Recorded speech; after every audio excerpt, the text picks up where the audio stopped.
और first question में लिखा है कि देयर आर टू ट्राइंगल्स, एक है ट्राइंगल ABC और दूसरा है that is triangle PQR in a 1-to-1 correspondence. और आपके पास 1-to-1 करस्पॉन्डेंस जो दिया है वो इस तरीके से लिखा हुआ है, ठीक है। अब पहले हम समझते हैं कि 1-to-1 करस्पॉन्डेंस का मतलब क्या होता है, ठीक है। मान लीजिए आपके पास जो नीचे दो ट्राइंगल्स दिए हैं उसमें आपके पास अगर नोटेशंस कुछ ऐसे होते हैं कि एंगल ए कॉन्ग्रुएंट है एंगल क्यू को, ओके। एंगल बी जो है वो किसको कॉन्ग्रुएंट है, एंगल आर को। और लास्टली अगर आपके पास ये दिया होता कि एंगल सी जो है वो किसको कॉन्ग्रुएंट है, एंगल पी को। तो हम कहते हैं कि इस क्वेश्चन के लिए करस्पॉन्डेंस कुछ ऐसा होता कि एंगल ए को हम बता सकते हैं वो किसको कॉन्ग्रुएंट है, it is congruent to Q. Angle B जो है वो किसको कॉन्ग्रुएंट हो जाता, वो कॉन्ग्रुएंट हो जाता आर को। और एंगल सी जो है वो किसको कॉन्ग्रुएंट होता, वो कॉन्ग्रुएंट होता पी को। और उसी करस्पॉन्डेंस का मतलब होता है प्रॉपर मैचिंग किसकी, उन पर्टिकुलर एंगल्स की जो कॉन्ग्रुएंट होंगे। जैसे अभी जो हमने यहाँ पर नोटेशंस दिए उसके हिसाब से एंगल ए जो है वो किसको कॉन्ग्रुएंट आ रहा है, एंगल क्यू को। तो इससे हम ये कह सकते हैं कि एंगल ए करस्पॉन्ड करता है किसको, एंगल क्यू को।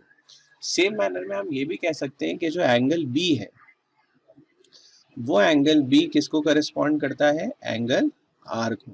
तो ये भी एक तरह का क्या है, करस्पॉन्डेंस है। सेम मैनर में हम कह सकते हैं लास्टली कि आपका जो एंगल सी है वो किसको कॉन्ग्रुएंट है, वो कॉन्ग्रुएंट है पी को।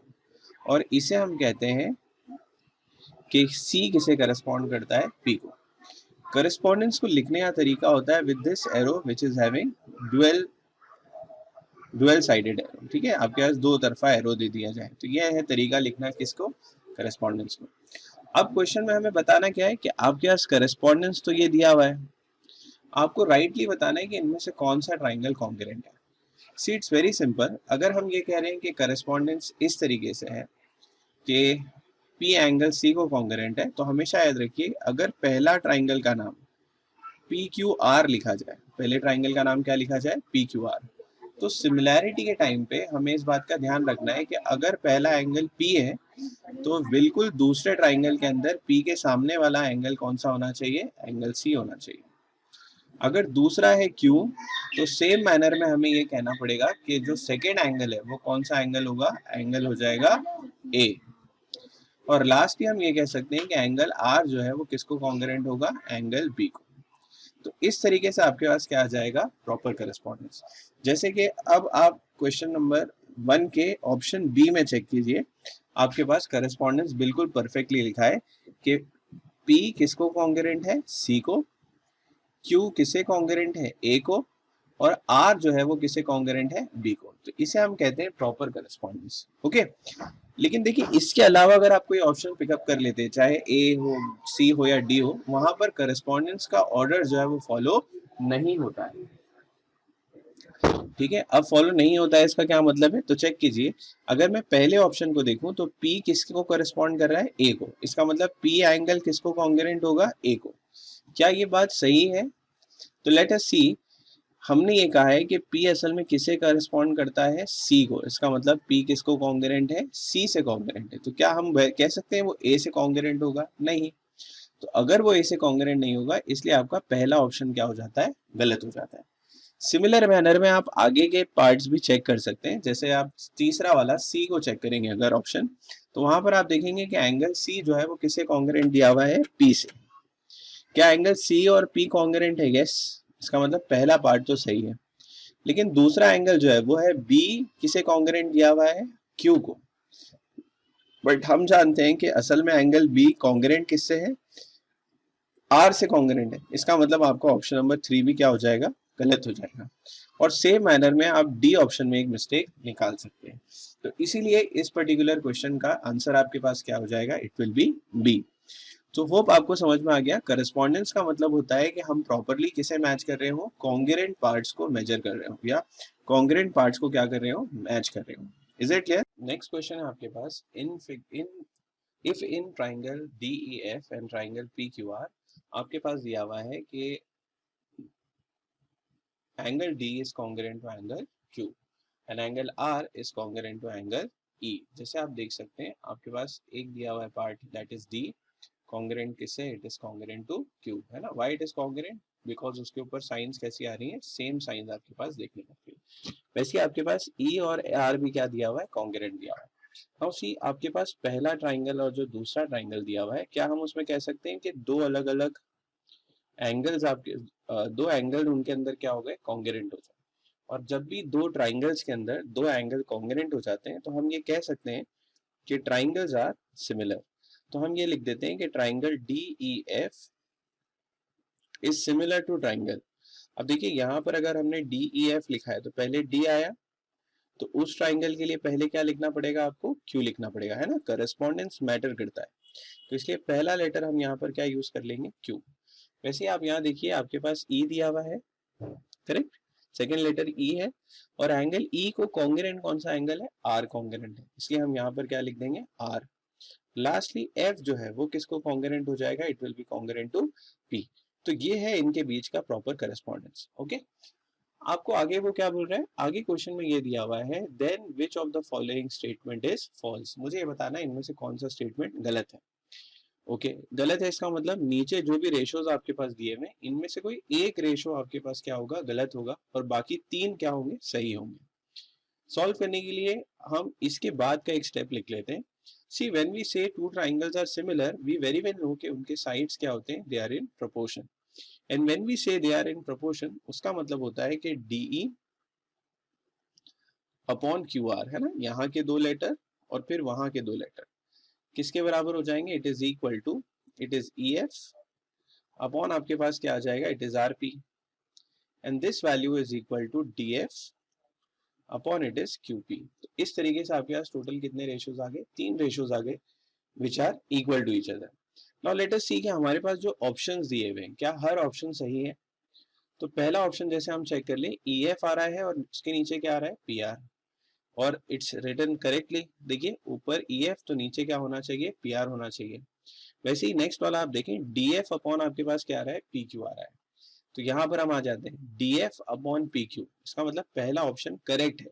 लेकिन मुझे करेक्ट वाला नहीं बताना है, मुझे बताना है इनमें से कौन सा ऑप्शन गलत है। इसका मतलब ये हमारा आंसर नहीं है।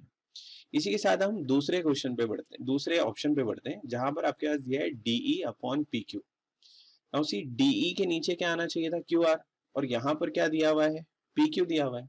इसका मतलब ऑप्शन नंबर 2 जो है आपके पास वो गलत लिखा हुआ है, और मुझे यही बताना था कि इनमें से कौन सा ऑप्शन गलत है। तो हम इसे मार्क कर देंगे। ठीक है, एमसीक्यू क्वेश्चंस का एक बहुत बड़ा एडवांटेज ये होता है कि जैसे ही आपको राइट आंसर मिल जाए तो उनमें से उन चारों ऑप्शन में से सिर्फ एक ही आंसर जो है वो राइट होता है, बाकी सारे क्या होंगे, गलत होंगे। तो इसलिए अब आगे वाले क्वेश्चंस के ऑप्शन को हमें चेक करने की जरूरत नहीं है। तो इस क्वेश्चन के लिए आपका आंसर क्या हो गया, your answer is option number 2, that is B.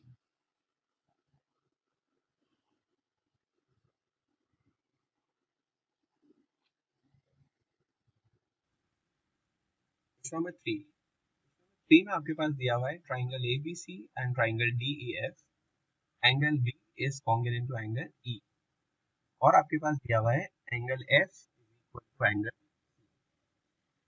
आपके पास दिया हुआ है AB equal to 3 times DE, then which of the statement regarding the two triangle is true. पहली चीज तो आपके पास दी हुई है वो ये है, triangle are not congruent, not similar. Second option आपके पास है the triangles are similar but not congruent. Third option में आपके पास दिया है triangles are congruent and they are. See हर बार आपके पास दो चीजें आ रही है, ट्राइंगल्स कॉन्ग्रुएंट है, ट्राइंगल सिमिलर है। तो आपको पहले तो ये पता होना चाहिए कौन और कौन से ट्राइंगल कॉन्ग्रुएंट है। Let us understand this. First thing is कि जब भी हम किसी ट्राइंगल को कहते हैं कि वो सिमिलर है, उसका मतलब क्या होता है। When we say triangles are similar, triangles are similar, तो दो चीजें, पहला तो उसका जो एंगल होता है उसका रिलेशन, और एंगल्स हमेशा क्या होते हैं, इक्वल होते हैं, और हम उसे क्या कह सकते हैं, दे आर ऑलवेज कॉन्ग्रुएंट। ठीक है, सेकंड चीज जब हम बात करते हैं that is about side. Sides की अगर मैं बात करूं तो साइड्स कैसे होते हैं, they are proportional.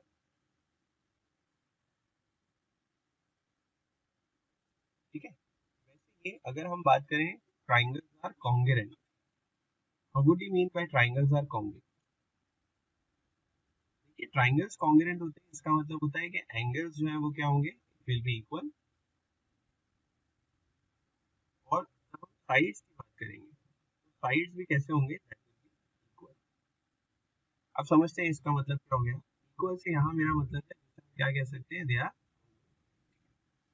Now see, I say sides are proportional. Sides are proportional का मतलब होता है कि अगर हमने दो साइड B और DE का रेशियो लिया, वैल्यू 1/2 आएगा या 1/3 आएगा, इसका मतलब ratio of these two sides will be equal to some of the other value. लेकिन जब हम कहते हैं कि दो साइड इक्वल है, इसका मतलब AB जो है वो एग्जैक्टली किसके बराबर होता है, इक्वल टू D। ठीक है, तो सिमिलरिटी में एक खास होता है कि हमेशा हमेशा हमेशा साइड्स जो है कैसे होंगे, प्रोपोर्शनल। लेकिन एंगल्स हमेशा क्या होते हैं, दोनों में कॉन्ग्रुएंट होते हैं। यहाँ पर भी एंगल्स कॉन्ग्रुएंट है और यहाँ पर भी एंगल्स क्या है, कॉन्ग्रुएंट। अब हम अपने क्वेश्चन को देखते हैं और ये है क्या। जब आप क्वेश्चन रीड कर रहे थे तो वहां पर आपके पास दिया था कि एंगल बी जो है वो किससे इक्वल है, एंगल ई के। तो I can draw one point over here और यहाँ पर ये पॉइंट विद सेम कलर, जिससे हमें ये समझ में आ रहा है कि एंगल बी और एंगल ई जो है वो कैसे कॉन्ग्रुएंट। वैसे हम ये कह सकते हैं क्वेश्चन से एफ जो है वो किसके बराबर है, सी। तो देखिए सी और एफ ये दोनों भी कैसे हो गए। Now we have one property जिससे हम लोगों ने ट्राइंगल्स को क्या बताया था, सिमिलर बताया था। अब यहाँ ये लिख सकते हैं कि ट्राइंगल ए बी सी जो है सिमिलर है triangle D E F, right. और क्यों सिमिलर है, तो उसका रीजन हो जाएगा it is by A A test. Remember A test क्या बताता है, ए टेस्ट ये बताता है कि अगर किसी दो ट्राइंगल के अंदर दो एंगल्स आपके पास कैसे आ जाए, कॉन्ग्रुएंट आ जाए, तो ट्राइंगल्स क्या हो जाएंगे, सिमिलर हो जाएंगे। ठीक है, ये बात तो तय हो गई। साथ ही में आपके पास एक रिलेशन दिया हुआ है that is about their sides, और साइड्स के बारे में दिया हुआ है कि ए बी जो है वो सी डी का कितना है, डी का कितना है, 3 टाइम। और सी when I say equal to 3 times of D E, क्या हम ऐसा लिख सकते हैं कि A B upon D E is equal to 3/1। हमने क्या किया, हमने इस डी को यहाँ लेकर आ गए हम। तो जब ये मल्टीप्लाई वैल्यू यहाँ आएगा तो क्या हो जाएगा, डिवाइड हो जाएगा। और इसके नीचे कुछ नहीं है, 3 के नीचे, मतलब क्या होगा, 1 होगा। यहाँ हमें ये समझ में आ रहा है कि ए बी अपॉन डी जो है दैट इज इन सम और the other ratio. Okay, now see हमने क्या पढ़ा था कि जब हम बात करते हैं सिमिलर ट्राइंगल्स की, सिमिलर ट्राइंगल्स में साइड हमेशा कैसे होते हैं, और आपके गिवन क्वेश्चन के अंदर साइड्स कैसे हैं, प्रोपोर्शनल। क्या साइड्स इक्वल दिए हुए हैं, नहीं दिए हुए हैं, right. Because sides are not equal, sides are not equal, तो हम ये कह सकते हैं कि ट्राइंगल कॉन्ग्रुएंट नहीं है, वेयर एज वो क्या है, similar. Okay, it is triangles are similar but it is not congruent. Now let us see which of the option given here is correct. तो पहला ऑप्शन आपसे ये बताता है the triangles are not congruent, सही बता रहा है, ट्राइंगल्स तो कॉन्ग्रुएंट नहीं है। एंड नॉट सिमिलर, क्या ट्राइंगल सिमिलर भी नहीं है, ये ऑप्शन यहाँ पर क्या हो जाता है, तो हम कह सकते हैं कि ये ऑप्शन क्या है, रॉन्ग। व्हाई, बिकॉज हमें पता है कि ट्राइंगल्स कैसे हैं, दे आर सिमिलर। वैसे आप बी ऑप्शन रीड करें, यहाँ पर आपके पास दिया है the triangles are similar, correct, triangle similar है बट नॉट कॉन्ग्रुएंट। हाँ, ये स्टेटमेंट हमारे पास एग्जैक्टली करेक्ट दिया हुआ है और ये हमारे सॉल्यूशन से भी क्या कर रहा है, मैच कर रहा है। तीसरा ऑप्शन आप देखिए, वहां पर लिखा है triangles are congruent and triangles are similar. क्या ट्राइंगल्स कॉन्ग्रुएंट थे, नहीं, ट्राइंगल्स कॉन्ग्रुएंट नहीं थे, ये ऑप्शन भी क्या हो जाएगा, रॉन्ग हो जाएगा। लास्टली आपके पास दिया है none of the statement above is true, can not be, because हमने कहा है कि हमारा आंसर कौन सा वाला स्टेटमेंट है, statement number 2 that is B. Is it clear everyone. आपको इस क्वेश्चन को सॉल्व करने के लिए वो सिंपल आइडियाज पता होना चाहिए, हम कौन से ट्राइंगल्स को सिमिलर बताते हैं और कौन से ट्राइंगल्स को हम कॉन्ग्रुएंट कहते हैं। ठीक है, इसी के साथ अब हम अगले क्वेश्चन की तरफ बढ़ते हैं। नेक्स्ट क्वेश्चन आपके पास दिया हुआ है ट्राइंगल एबीसी। एक ट्राइंगल आपके पास क्या गिवन है, it is triangle ABC and triangle are equilateral triangles. अब सी इक्विलैटरल ट्राइंगल्स का क्या मतलब हो गया, हर पर्टिकुलर एंगल्स क्या होंगे, दैट विल बी कॉन्ग्रुएंट, ठीक है, और हर एंगल कितने डिग्री का होगा, 60 डिग्री। नेक्स्ट आपके पास ये दिया हुआ है, area of triangle ABC is two area of triangle DEF is equal to 1. What do you mean by this, कि जब हम area of triangle ABC upon area of triangle DEF लिखते हैं तो ये वैल्यू किसके बराबर है, it is equal to 1 upon, ये आपके पास ये देखेंगे तो लिखा हुआ है if AB is equal to 4, इसका value then what is the length of DE, आपके पास AB का वैल्यू क्या गिवन है, 4 गिवन है, और मुझे फाइंड करना है what is value for DE. First thing in this is, यहाँ पर एक हिंट जो आपके पास दिया हुआ है वो ये है कि ट्राइंगल्स कैसे, दे आर इक्विलेटरल, और इक्विलेटरल ट्राइंगल का मतलब होता है कि इसका एक एंगल 60 यहाँ पर है, ये एंगल भी कितना है, 60. In this triangle also all the angles are equal to what, it is equal to 60. ठीक है, अब अगर हर एंगल 60 डिग्री का है, इसका मतलब ये वाला एंगल और ये वाला एंगल क्या हो जाएगा, कॉन्ग्रुएंट. एंगल C जो है वो किसको कॉन्ग्रुएंट हो जाएगा, एंगल F को.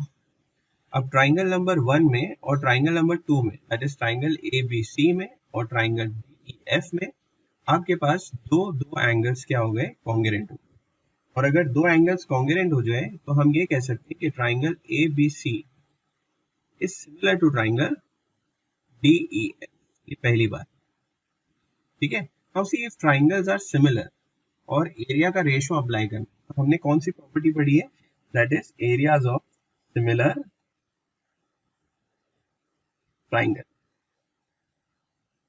ठीक है. It is areas of similar triangle. Now what does this say, ये बताता है कि अगर हमने ट्राइंगल ABC को रेशो में लिया किसके साथ, ट्राइंगल DEF के साथ, तो ratio of area of triangle किसके बराबर होता है, it is equal to AB square upon आपके पास क्या आ जाएगा, DE स्क्वायर. ठीक है, ये हमें किससे पता चलता है, the help of areas of similar triangle. ठीक है, अब देखिए आपके पास कौन कौन सा वैल्यू दिया हुआ है. क्वेश्चन में आपके पास दिया है कि एरिया ऑफ ट्राइंगल का ratio that is equal to 1 upon 2. इसका मतलब जहां पर आपके पास area of triangle ABC upon DEF आ रहा है, वहां हम क्या लिख सकते हैं, we can write it 1 upon 2. This is equal to AB square. AB square मतलब what is AB value, it is equal to 4. क्या लिख सकते हैं, 4 स्क्वायर, और नीचे आपके पास क्या आ जाएगा, इट इज DE. ठीक, अब आपको इसे सिंपलीफाई करना है. सिंपलीफाई करने के लिए हम सबसे पहले तो स्क्वायर रूट ले लेते हैं. जैसे मैं स्क्वायर रूट ले लूंगा ऑन बोथ द साइड, ये वैल्यू आपके पास 1 हो जाएगा और नीचे आपके पास आ जाएगा स्क्वायर रूट ऑफ 2. यहाँ पर क्या बचेगा, ये हो जाएगा 4 और नीचे आपके पास क्या आ गया, DE. देख ले, अब आप क्रॉस मल्टीप्लाई करें, ठीक है, आप DE को वहां शिफ्ट कर दें और रूट 2 को वहां पर. अगर आप उसे शिफ्ट कर दें तो देखिए DE into 1 क्या हो जाएगा, DE, और 4 किससे मल्टीप्लाई हो जाएगा, रूट ऑफ 2 से, that will become 4 root of. ये आपके पास वैल्यू हो जाएगा किसके लिए, it is value for D. अब check which option is correct, तो आपका ऑप्शन नंबर D जो है वो एक राइट आंसर है. क्वेश्चन नंबर 5 में आपके पास दिया है इन फिगर 1.71 है ना, इस डायग्राम का नाम है वो. आपके पास दिया है कि segment XY is parallel to what, it is parallel to BC. तो हमारे पास दो सेगमेंट्स क्या दिए हुए, पैरेलल दिए, एक ये लाइन है और दूसरी लाइन आपके पास कौन सी है, that is line BC. Secondly आपके पास दिया है then which of the following statement is true. Now see, जब भी इस चैप्टर के अंदर हमारे पास लाइंस पैरेलल आ जाती हैं, हमेशा हम जिस प्रॉपर्टी का इस्तेमाल करते हैं उसका नाम क्या है, it is BPT, that is basic proportionality theorem.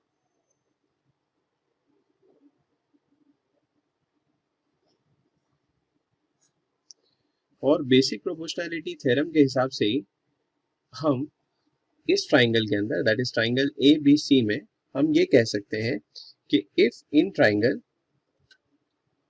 ABC अगर आपके पास XY किसे पैरेलल हो जाए, BC को पैरेलल हो जाए, तो therefore I can say AX upon XB है ना. Can you see, it is AX this value upon XB किसके इक्वल हो जाता है, it is equal to, it is AY upon it is YC. तो I can say it is equal to AY upon YC. Okay, ये statement true हो जाता है. Now let's see कि इनमें कौन सा ऑप्शन राइट है. पहला ऑप्शन आपके पास दिया हुआ है AB upon AC is equal to A X upon it is A Y. A B मतलब ये पूरा साइड हो जाता है और अपॉन आपके पास क्या आ जाता है A C which is equal to A X, मतलब वो ये साइड हो गया और ये आपके पास क्या आ गया, इट इज ए वाई। तो ये फिलहाल बेसिक प्रोपोर्शनलिटी थ्योरम को तो ओबे नहीं कर रहा है। वैसे आप आगे भी एक ऑप्शन देख लें, दैट इज बी वन, वहां पे लिखा है ए एक्स अपॉन एक्स बी, है ना, ये क्वेश्चन से हम मैच कर रहा है। देखिए ए एक्स अपॉन क्या आ गया आपके पास, एक्स बी आ गया। आगे आपके पास लिखा है it is A Y upon A C, है ना, इट इज, लेकिन यहाँ पे लिखा है ए वाई अपॉन ए सी, तो ये हिस्सा भी क्या हो जा रहा है, गलत हो जा रहा है। तीसरा आप देख सकते हैं यहाँ पर लिखा हुआ है it is A X upon it is Y C, उसी A X upon Y C, तो वाई सी तो नहीं है हमारे पास, which is equal to A Y upon it is X B, X B है बट ए वाई के नीचे एक्स बी आना चाहिए, इसका मतलब ये वाला ऑप्शन भी मैच नहीं कर रहा है। तीसरा ऑप्शन आपके, लास्ट ऑप्शन आपके पास आ जाता है A B upon Y C, now see A B upon Y C is equal to A C upon X B.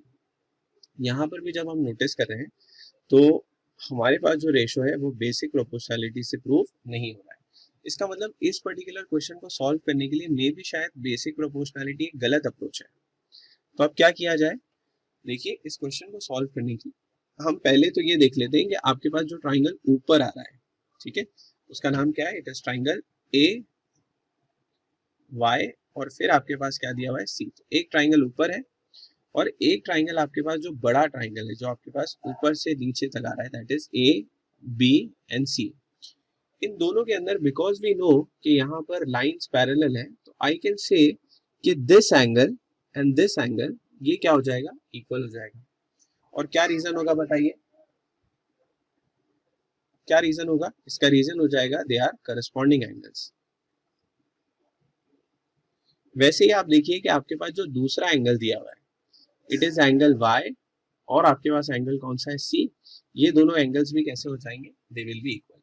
और उसका भी रीजन मेरे पास क्या आएगा, that will B corresponding angles. तो बिकॉज हमारे पास ऊपर वाले छोटे ट्राइंगल में और बड़े ट्राइंगल में, है ना, बड़े ट्राइंगल में कितने एंगल्स इक्वल आ गए, दो। इसका मतलब हम ये कह सकते हैं कि ट्राइंगल ए एक्स वाई किसे सिमिलर हो जाएगा, ट्राइंगल ए बी सी को। Now see because triangle similar हो जाते हैं तो हम ये कह सकते हैं कि उनके करस्पॉन्डिंग साइड्स का रेशियो क्या हो जाएगा, इक्वल हो जाएगा, right. Now suppose I try for this, तो हम लिख सकते हैं कि ए एक्स अपॉन आपके पास क्या आ जाएगा, ए बी, ये वैल्यू किसके बराबर हो जाएगा, it is A Y upon क्या हो जाएगा, B C, sorry X Y upon क्या आ जाएगा, बी सी। और लास्टली आपके पास ये रेशियो हो जाएगा it is A upon A Y, it is A Y upon आपके पास क्या आ जाएगा, इट इज ए सी, ठीक है। और इसके लिए हम रीजन लिखते हैं corresponding sides of similar triangle. अब देखते हैं क्या ये ऑप्शन से मैच कर रहा है। तो यहाँ पर हमने जो टेस्ट यूज किया था सिमिलर बताने के लिए वो क्या था, it was a test, okay okay. Now let's compare your first option, तो वहां लिखा है A B upon A C, A B आ रहा है और ए बी अपॉन क्या आ रहा है, ए सी आ रहा है। सेकेंडली आपके पास दिया हुआ है it is A X upon A Y. Now see ये वाला रेशो और ये वाला रेशो अगर आप इसे इक्वेट कर दें, अगर हम इसे साथ में लिख लें, तो क्या हम इसे ऐसे लिख सकते हैं, A X upon A B is equal to A Y upon Y C, है ना, बिकॉज ये दोनों कैसे थे, देवर इक्वल। साथ ही में अगर हम लोगों ने यहाँ पर क्रॉस मल्टीप्लाई कर लिया, इस वैल्यू को अगर मैं वहां शिफ्ट कर देता हूँ और ये वाले वैल्यू को जो आपके पास ए वाई का वैल्यू उसे हम कहाँ ले आते हैं, यहाँ पर, मतलब इन दोनों की वैल्यूज को क्या करते हैं, इंटरचेंज करते हैं। तो जैसे ही मैं इंटरचेंज करता हूँ तो देखिए क्या हो जाएगा, ए एक्स अपॉन आपके पास क्या आ जाएगा, ए वाई, और ए बी अपॉन आपके पास क्या आ जाएगा, it is A C. Is it clear, हमने क्या किया है, हमने क्रॉस मल्टीप्लाई किया है, सिर्फ और सिर्फ किसकी वैल्यू को इंटरचेंज कर लिया है, ए बी की वैल्यू को और ए वाई की वैल्यू को हमने आपस में क्या कर लिया है, इंटरचेंज। तो मेरे पास ये रेशो मिल गया। अब चेक कीजिए क्या ये आपके पहले ऑप्शन से मैच कर रहा है। See we are having A X upon A Y, right, और सेकेंडली आपके पास दिया हुआ है ए बी अपॉन ए सी, इसका मतलब ये वाला अप्रोच बिल्कुल क्या है, करेक्ट है। तो जरूरी नहीं हमेशा हमारे पास अगर क्वेश्चन में क्या दिया हो, लाइंस पैरेलल दी हो, तो हम किसका इस्तेमाल करें, बेसिक प्रोपोर्शनलिटी थ्योरम का। बहुत बार ऐसा भी हो सकता है कि क्वेश्चन कुछ और डिमांड कर रहा हो, जैसे इस क्वेश्चन के अंदर वो ये चाह रहा था कि आप उसे चेक करें कि ट्राइंगल्स क्या हो, सिमिलर हो।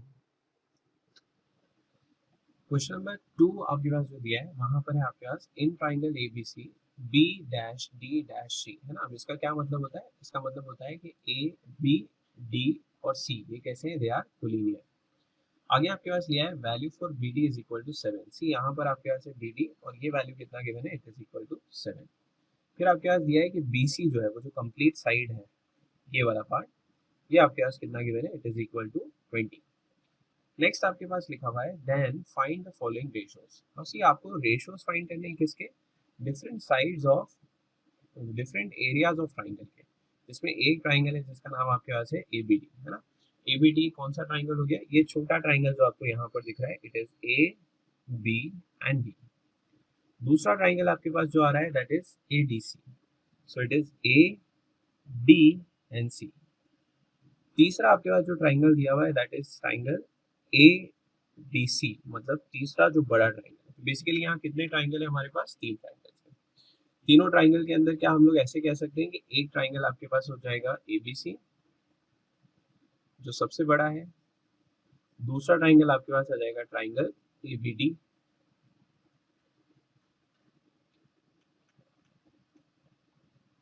इट इज ट्राइंगल ABD, और तीसरा ट्राइंगल आपके पास आ जाएगा दैट इज ट्राइंगल ADC। तो हमारे पास टोटल कितने ट्राइंगल है, यहाँ पर 3 ट्राइंगल्स है आपके पास, ठीक है।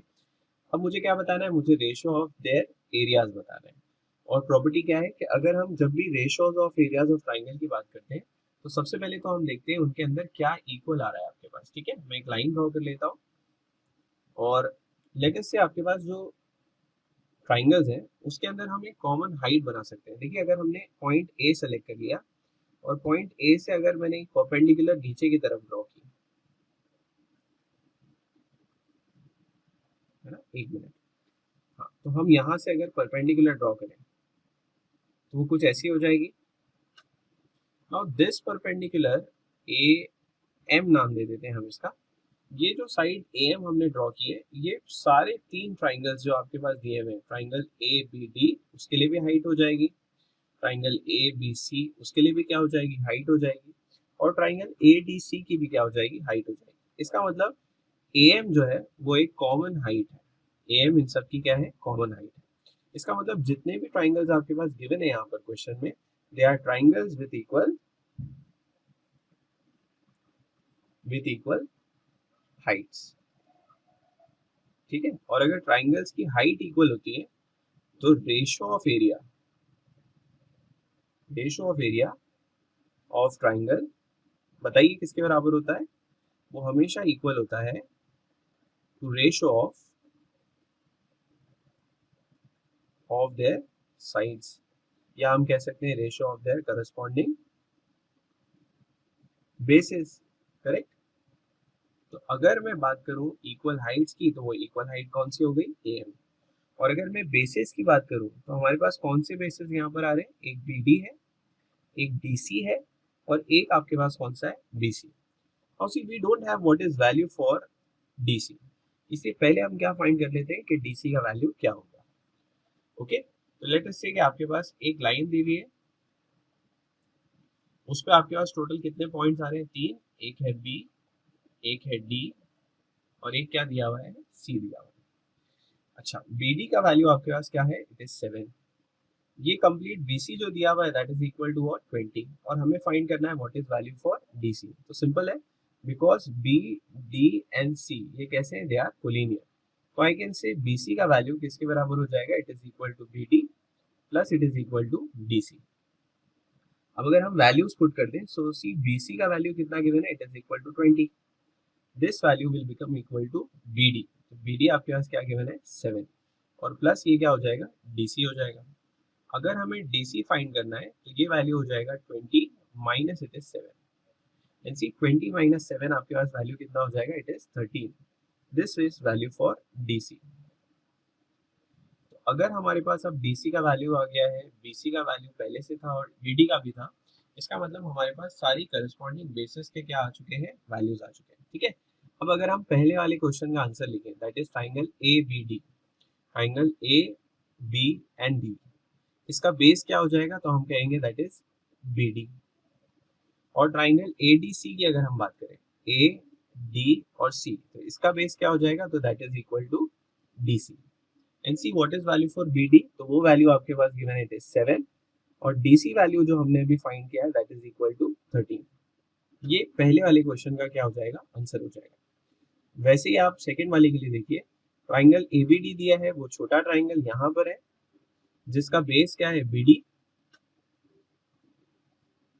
फिर आपके पास बड़ा ट्राइंगल दिया है जिसका नाम है ए बी और सी, इसका बेस क्या हो जाएगा, इट इज बी सी। और वैल्यू फॉर बी डी हमारे पास क्या गिवन है, 7 गिवन है, और बी सी का वैल्यू हमारे पास कितना है, 20 है। तीसरा अगर आप यहाँ पर देख लेते हैं that is A D C, it is A D and C.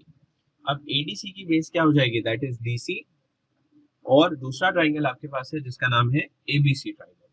ABC triangle का जो बेस हमारे पास है that is what, it is BC. Is it clear?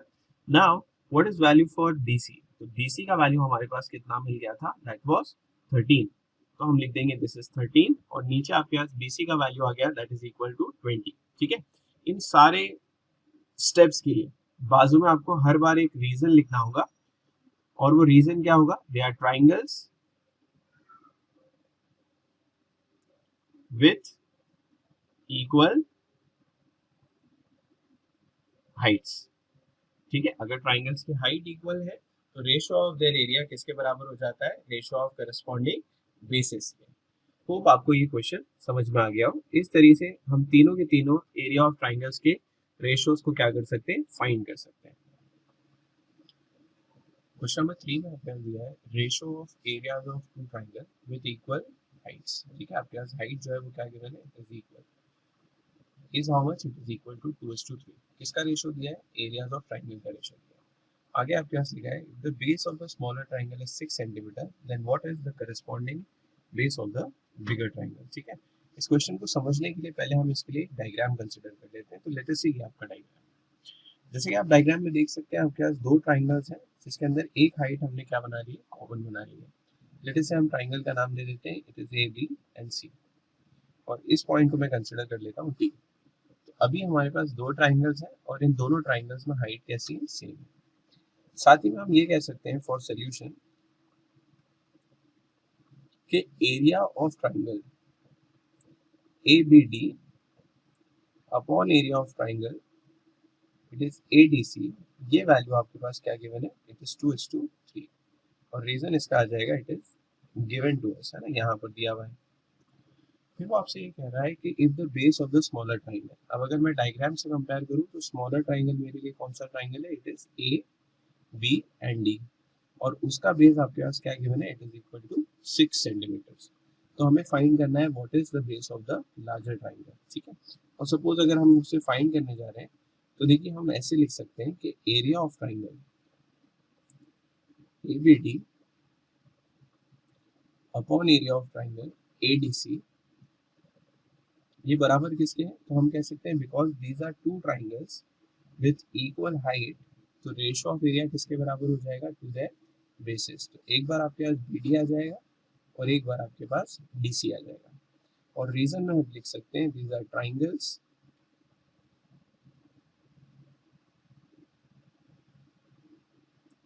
With equal heights. ठीक है, अच्छा आगे देखिए आपके पास रेशियो में जो वैल्यू है, ratio for value for areas of triangle, वो क्या गिवन है, इट इज 2/3। तो इसकी जगह पे हमने क्या लिख दिया, 2/3।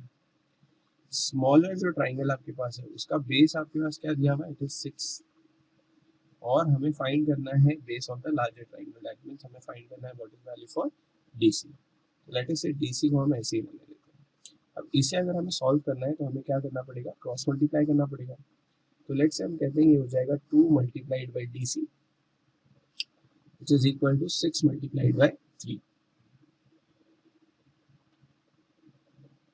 इसी को अगर हम आगे सॉल्व कर लें तो हम कह सकते हैं D C value will be equal to, it is 6 multiplied by 3 and divided by 2 है। हमने इस 2 को वहां शिफ्ट कर दिया तो डिवाइड हो जाएगा, और see this is 2 1 and this value is 2 3। Finally आपके पास डीसी का वैल्यू हो जाता है, इट इज 3 मल्टीप्लाइड बाई 3, और 3 इंटू 3 आपके पास वैल्यू कितना आता है, it is equal to 9। Therefore हम कह सकते हैं DC value is equal to what? It is equal to 9. This is your solution. Question number 4.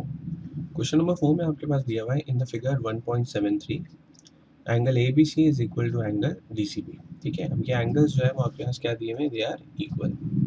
फिर आपके पास वैल्यू दिया हुआ है कि each of these angle is equal to how much? It is equal to 90 degrees. आगे आपके पास दिया हुआ है कि अगर AB का वैल्यू कितना है, इट इज इक्वल टू 6. तो जैसे आप देख सकते हैं AB value is 6 and DC value is how much? It is equal to 8. तो मुझे ये बताना है then what is the ratio of area of triangle ABC upon area of triangle DCB.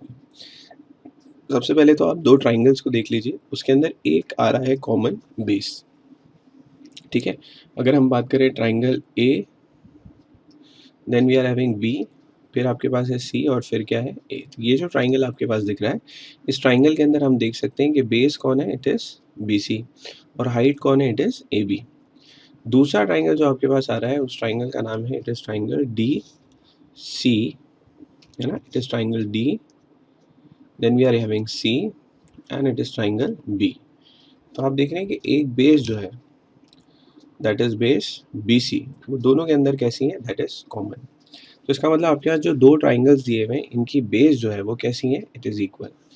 तो अगर बेस इक्वल होता है तो हम सोल्यूशन में ये लिख सकते हैं कि area of triangle ABC upon area of triangle DCB जो है वो किसके बराबर हो जाएगा, it is equal to the ratio of their heights. ठीक है, तो हम कह सकते हैं it is equal to AB upon आपके पास क्या आ जाएगा, इट इज़ DC. रीज़न आप क्या लिख सकते हैं, तो यहाँ रीज़न आ जाएगा they are triangles with equal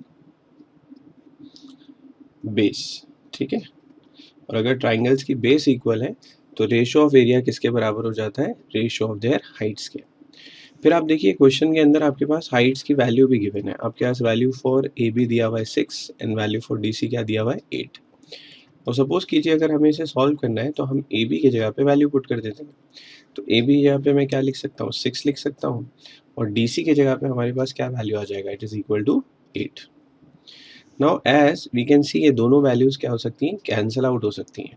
तो लेट अस से कि ये हो जाएगा 2 4 जा और ये वैल्यू हो जाएगा 2 हाउ मच जा, 3 जा. तो इसका मतलब अब मेरे पास दो नई वैल्यूज़ आ गई, 3/4. करेक्ट. तो आई कैन से therefore area of triangle it is ABC upon it is area of triangle DCB. ये वैल्यू आपके पास किसके बराबर हो जाता है, इट इज़ इक्वल टू 3/4. और आपको फाइंड क्या करना था, what is ratio of areas of these triangle. तो this is your question number 4. It's very simple. तो डायग्राम आपको एनालाइज करना आना चाहिए. आपको ये समझ में आना चाहिए कि अगर ट्राइंगल्स दिए हुए तो उनके अंदर बेस बराबर है, हाइट बराबर है, और अकॉर्डिंगली आपको उनकी प्रॉपर्टीज़ को क्या करना होगा, अप्लाई करना होगा. ठीक है.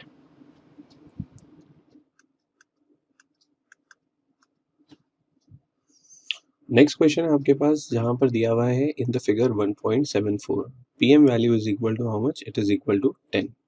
अब जैसे जैसे आपके पास वैल्यूज दी हुई हैं हम उसे लिखते जाते हैं. तो PM वैल्यू आपके पास कितना दिया हुआ है, 10 दिया हुआ है. दैट मीन्स ये वैल्यू यहाँ पर ये कितना हो जाएगा, इट इज इक्वल टू 10. आगे लिखा है area of triangle that is P, then it is Q and it is S. मतलब ऊपर वाला ट्राइंगल, उसका एरिया आपके पास कितना गिवन है, it is equal to 100 square centimetre.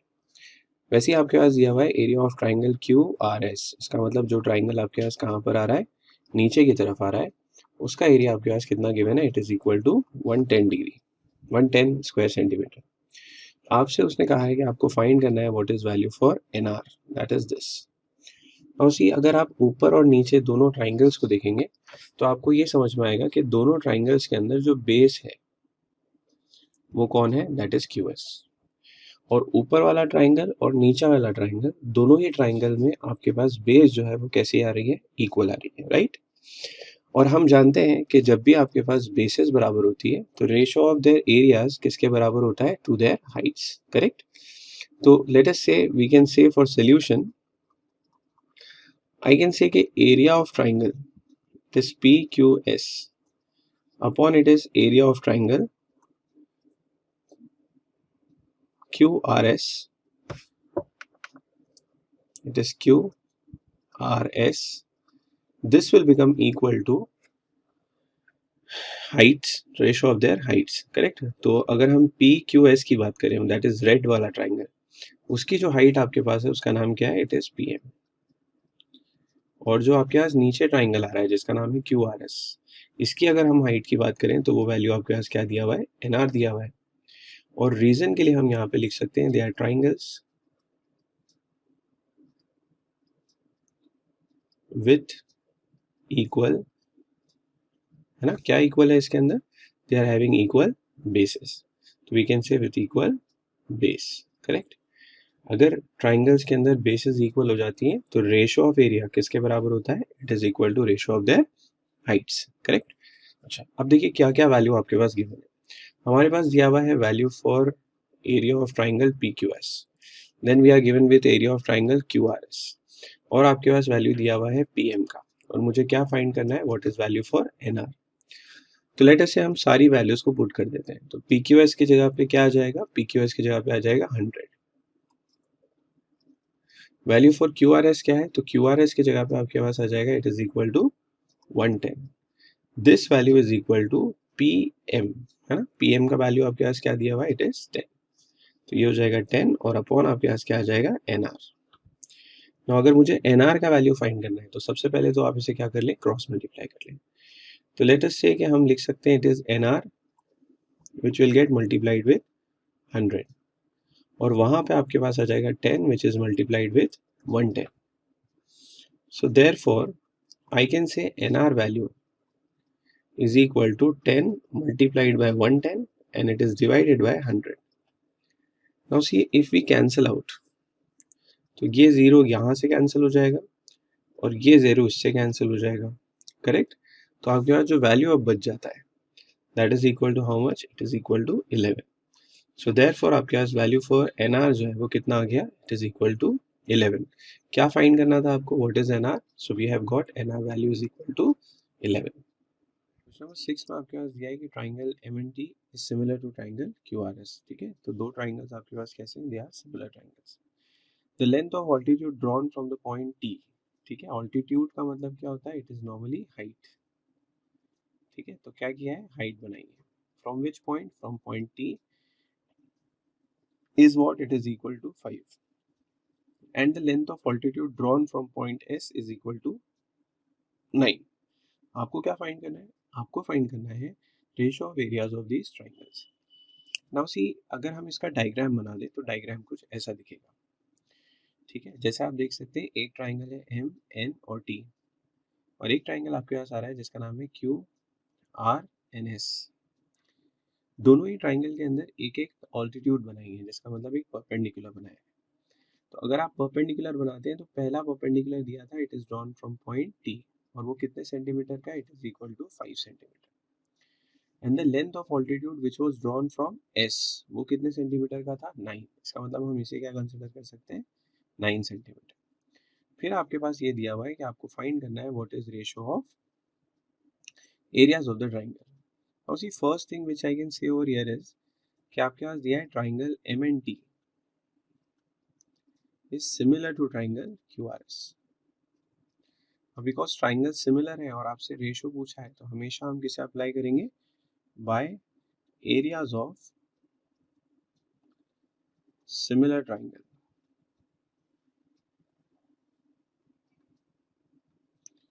ठीक है, by areas of similar triangle.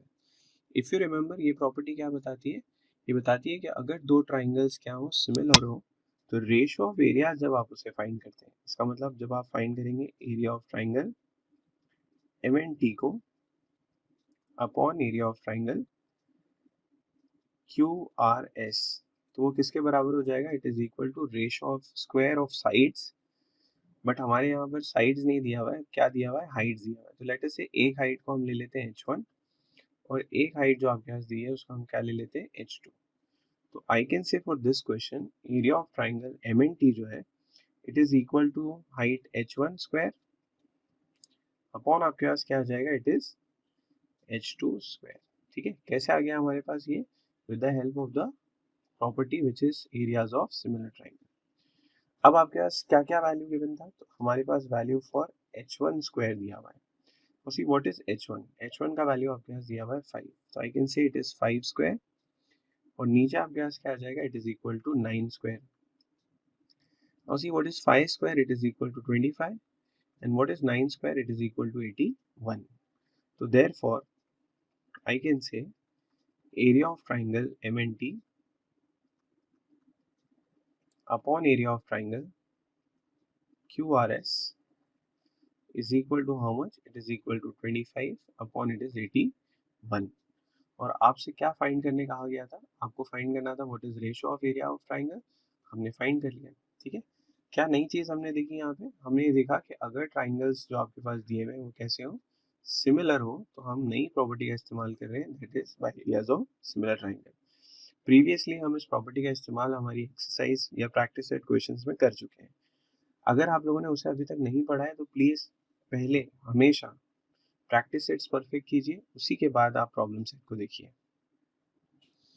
Question number 7 में आपके पास दिया है, in figure 1.75 a dash d dash c, that means they are collinear, और आपके पास दिया हुआ है b dash e dash c, that means they are also what collinear. जैसे आप देख सकते हैं डायग्राम में a d और c कोलिनियर है, इसका मतलब दे लाई इन द सेम लाइन, है ना, और एक्चुअली वो एक ही लाइन पे लाई करते हैं, that is AC line, correct.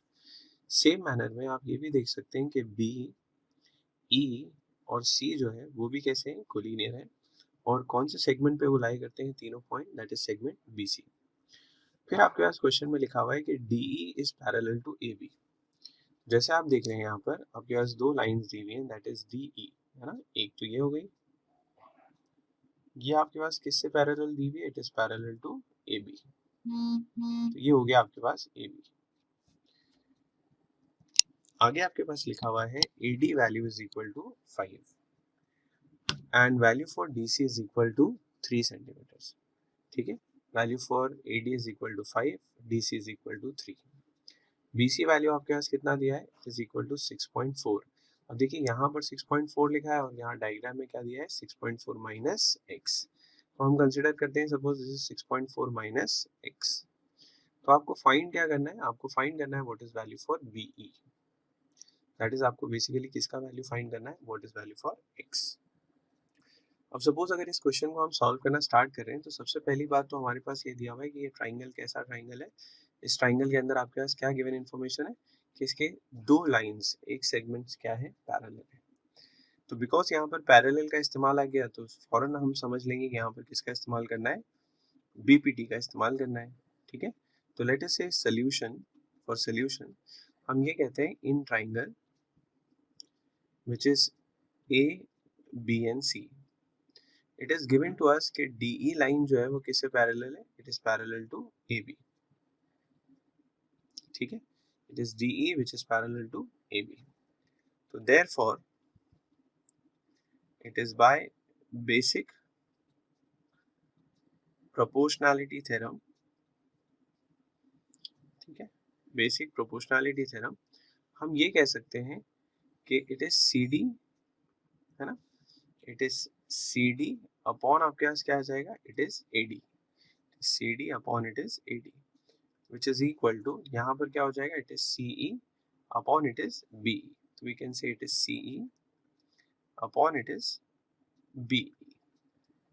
अब आप वैल्यूज पुट कर दें तो देखिए CD का वैल्यू जो आपके पास गिवन है वो कितना है, it is equal to 3, यहाँ पर हमारे पास आ जाता है 3। AD का वैल्यू अगर आप देखेंगे तो वो कितना दिया हुआ है, it is 5। this value is equal to CE, when we say CE तो वो वैल्यू हो जाएगा it is 6.4 minus x, और नीचे आपके पास क्या आ जाएगा, it is x। अगर आपको इसे सॉल्व करना है तो क्या करना पड़ेगा, आपको क्रॉस मल्टीप्लाई करना पड़ेगा, राइट। तो अगर हम क्रॉस मल्टीप्लाई कर लें तो 3 मल्टीप्लाई किससे हो जाएगा, x से, करेक्ट। ये वाला वैल्यू कहाँ चला जाएगा, यहाँ पे चला जाएगा, और ये जो 5 है वो किसके साथ मल्टीप्लाई हो जाएगा, पूरे के टर्म के साथ मल्टीप्लाई हो जाएगा।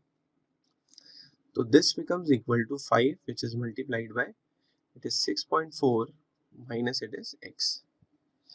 Now see, I can say this is 3x which is equal to 5 multiplied by 6.4. तो हम कैलकुलेशन यहाँ कर लेते हैं, इट इज 6.4 और उसे किससे मल्टीप्लाई कर रहे हैं 5 से। तो सी 5 इंटू 4 आपके पास हो जाएगा 20, 2 कैरी हो जाएगा, 5 6 आपके पास आ जाएगा 30, 30 प्लस 2 आपके पास कितना हो जाएगा, इट इज 32। और पॉइंट कितने डिजिट के बाद है, एक डिजिट के बाद, इसका मतलब ये हो जाएगा 32.0। तो I can say this value is equal to 32 and minus 5 into x आपके पास क्या आ जाएगा, it is 5x। Is it clear? Now see ये वैल्यू जो आपके पास आ रहा है विच इज 5x वैल्यू, यहाँ पे नेगेटिव है, वहां जाके वो वैल्यू कैसा हो जाएगा, इट विल बी पॉजिटिव। तो हम इस वैल्यू को यहाँ शिफ्ट कर रहे हैं। When you shift it on that side, आपके पास ये वैल्यू हो जाता है 3x plus it is 5x and this is equal to 32। Now 3 plus 5 will give us 8x and 8x is equal to how much, it is equal to 32। तो अगर मुझे find करना है व्हाट इज x वैल्यू, तो I can say x value will be equals to, है ना, हम इस 8 को वहां शिफ्ट कर देंगे तो वैल्यू हो जाएगा it is 32 upon it is 8। और अब अगर आप टेबल का इस्तेमाल करें तो ये हो जाएगा 8 1 सा 8 एंड 8 हाउ मच सा 4 सा। तो दैट मीन्स आपके पास वैल्यू फॉर x जो है वो कितना आता है, it is equal to 4 and this is your final answer. Question में आपसे कहा गया था फाइंड व्हाट इज BE, हमने फाइंड किया है x। So I can say since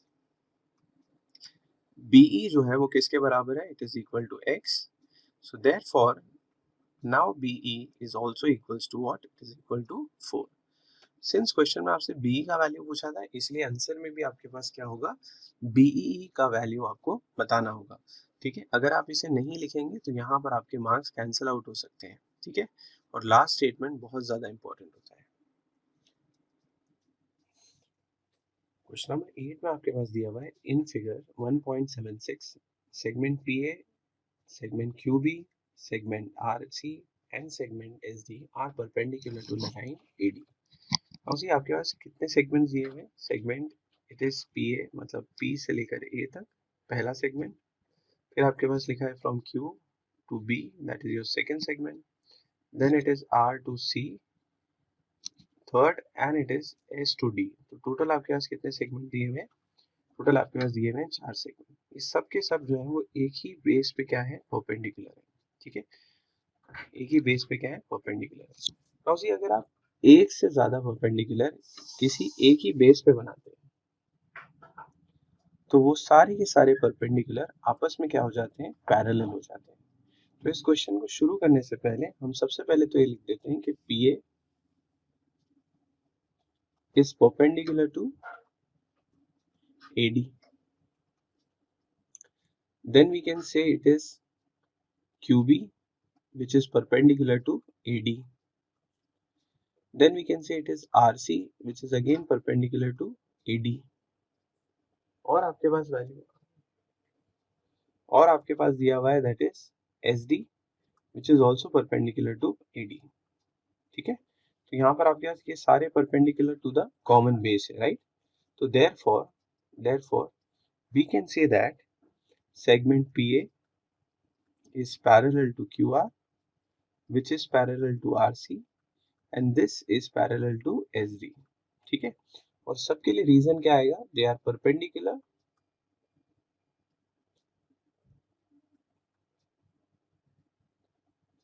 to the common base. ठीक है, they are perpendicular to the common base. और सी वंस आपके पास 3 या 3 से ज्यादा लाइन पैरेलल हो जाती हैं तो हम यहाँ पर जिस प्रॉपर्टी का इस्तेमाल करेंगे that is by property of 3 parallel lines and their ट्रांसवर्सन।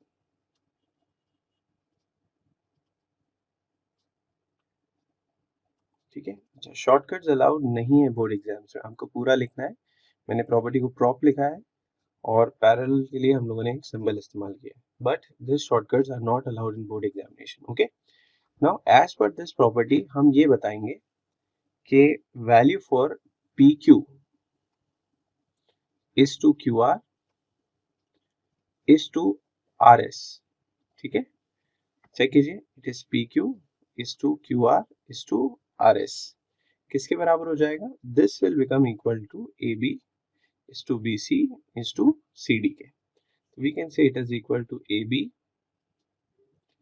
Is to B C is to C D. ठीक है, ये इंपॉर्टेंट. क्या आपको ये सब समझ में आ गया? इसके बाद अब हम वैल्यूज पुट कर देते हैं. तो आपको पता ही है वैल्यू फॉर ए बी क्या दिया हुआ है क्वेश्चन में, इट इज इक्वल टू 60. तो हम यहाँ लिख लेते हैं it is 60 which is to it is 70 and this is to 80.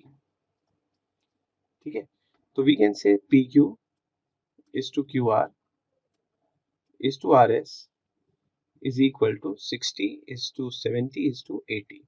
Now see ये वैल्यू और ये वैल्यू ये सब किससे डिवाइड हो सकते हैं? 10 से. Therefore I can say this will become equals to 6 is to 7 is to 8. ठीक है, तो आपके पास ratio for PQ is to QR is to RS क्या आ गया? It is equal to 6 is to 7 is to 8. Now we will say let the common multiple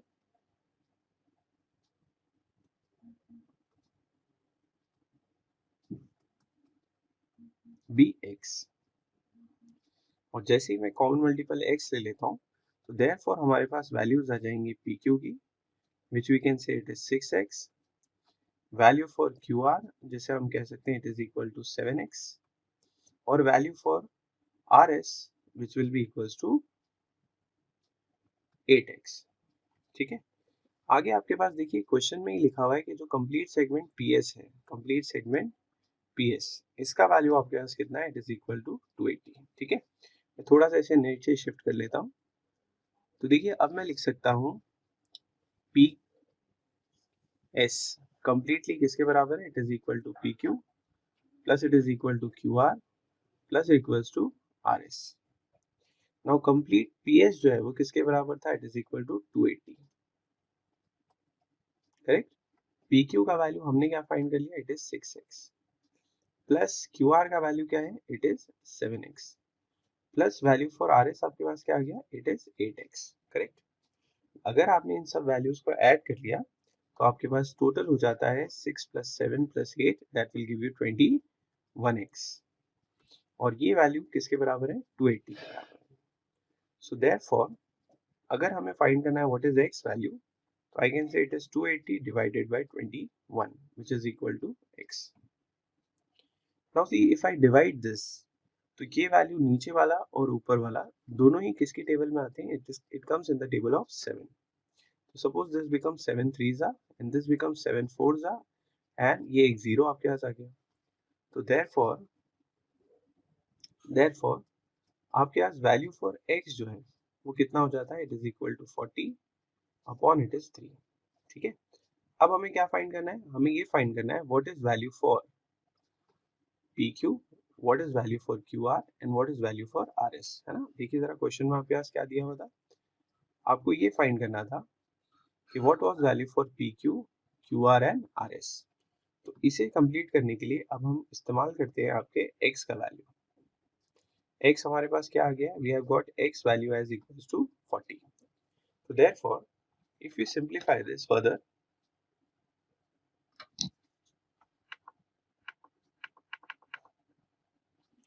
अगर आप इसे फर्दर सिंपलीफाई करें तो देखिए आपके पास ये वैल्यू हो जाएगा कुछ ऐसा. आई कैन से pq is equal to 6x which is equal to 6 multiplied by 40 upon 3. अगर आपने इसे कैंसिल आउट कर दिया तो this becomes 3 1s are, this becomes 3 2s are. So we have 2 which is multiplied by 40. What is 2 into 40? It gives you 80. So therefore आपके पास value for PQ कितना आ गया? It is equal to 80. ठीक है, अगर हमें फाइंड करना है what is value for QR, तो we can see QR value will be equals to 7x, right? It is 7x. And what is x value? So it is equal to 40 upon 3. So I can say it is 7 multiplied by 40 upon it is 3. अब आपको इसे solve नहीं करना है, आपको बस numerators को multiply करना है. तो अगर आपने 7 को मल्टीप्लाई कर लिया किससे? 40 से, तो that becomes 280 which is divided by 3. Therefore, QR value is equals to what? It is equal to 280 upon 3. Similarly, we can also find what is value for RS. Now see, if we find what is value for RS, तो आपके पास value आ जाएगा RS was equals to 8x. This multiplied by 40 upon it is 3. जब आप इसे divide कर देंगे तो आप इसे डिवाइड फिलहाल तो नहीं कर सकते हैं बिकॉज नीचे 3 आ रहा है ऊपर 8 आ रहा है. So I can say this will become 8 multiplied by 40, which becomes what? It is equal to 230, 320, and upon it is what? 3. So these are your three values of PQ, which is 80. Then we have value for QR, which is equal to 280 upon 3. And lastly, we have value for what? RS. So I can say RS value is equal to, it is 320 upon it is 3. And this is your solution.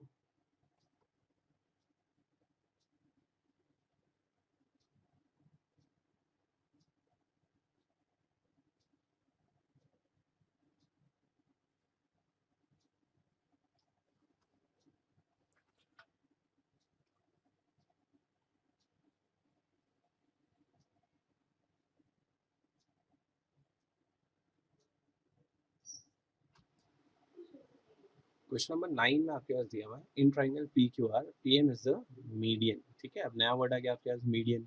C, median का मतलब होता है वो particular line जो किसी एक vertex से start होती है और अपोजिट साइड के मिड पॉइंट को टच करती है. ठीक है, जैसे आप देख सकते हैं ये हो गया P M. Okay, now what do you mean by mid point? Mid point का मतलब होता है एक ऐसा पॉइंट जो किसी गिवन सेगमेंट को दो इक्वल पार्ट्स में क्या करते हैं? डिवाइड करते हैं. जैसे यहाँ पर हमारे पास जो क्यू आर है वो कौन से दो इक्वल पार्ट में डिवाइड हो रहा है? It is Q M. और एक आपके पास कौन सा आ रहा है? That is equal to M R. ठीक है, आगे आपके पास लिखा है the bisector of angle P M Q and P M R. ठीक है, तो आपके पास दो अलग अलग बाइसेक्टर लिख सकते हैं आप लोग. पहला बाइसेक्टर आपके पास दिया हुआ है दैट इज एक्स एम और एक आपके पास क्या दिया हुआ है? M Y.